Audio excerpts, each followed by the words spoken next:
After all, that's what we've been doing for the past 3 years.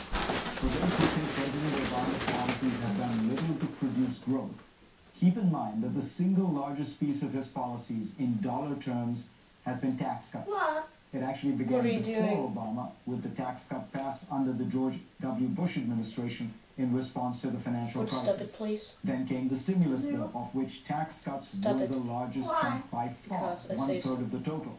Then the payroll tax cut, the small business tax cut, the extension of the payroll tax cut, and so on. The president's Twitter feed boasted that President Obama has signed 21 tax cuts to support middle-class families.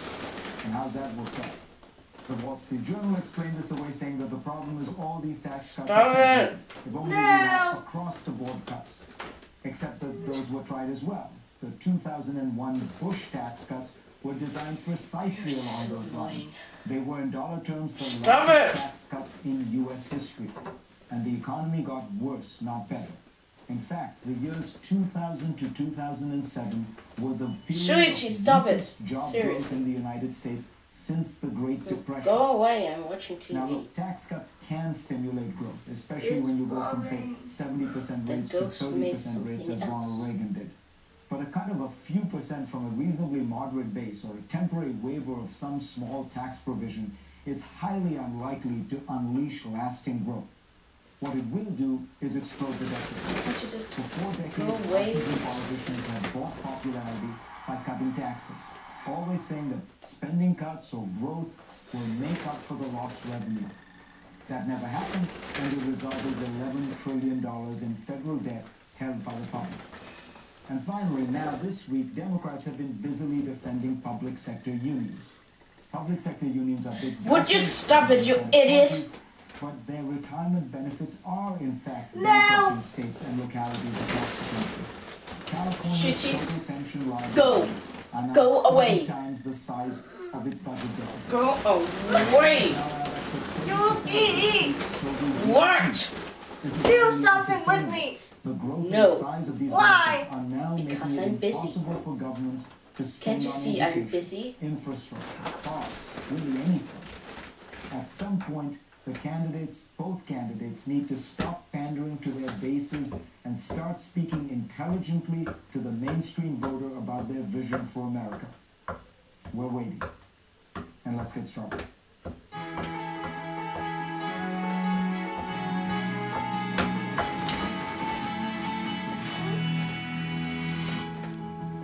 By some accounts, my next guest is the most popular politician in Great Britain. He's a conservative at a time when Tory policies have steered England toward what some are calling a double-dip recession. And yet he's just Yuki! Boris Johnson is a 2-time mayor of London. He is the former editor of The Spectator magazine, and he has a new book out. Then behave. Life of London. Be quiet. He made the city. And let me watch TV. Boris, pleasure to have you. Very, very good. By the way, to be the most... even if I were the most popular politician in Britain or England, which I doubt, it's not a very hotly contested field.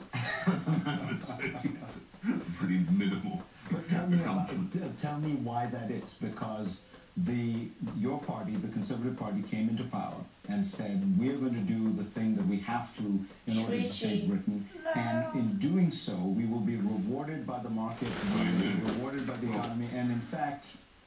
it's all going very slowly. And there's no doubt at all that if you look at what's happening in America, you're seeing the same problems in many European countries. I think it's a lack of confidence.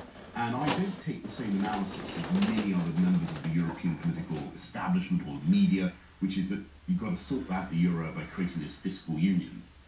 I think that's going the wrong way. Can't you go out with Richie or something? That exercise is just going to compound the mistake.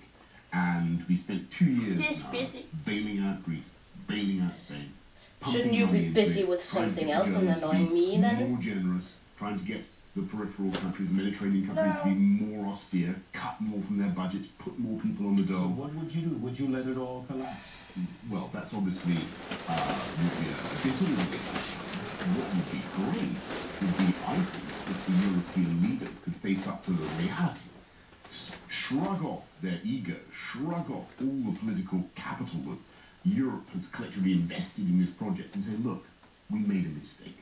We put countries into a scheme of Procrustean scheme, a one-size-fits-all currency union, which they're not suited to.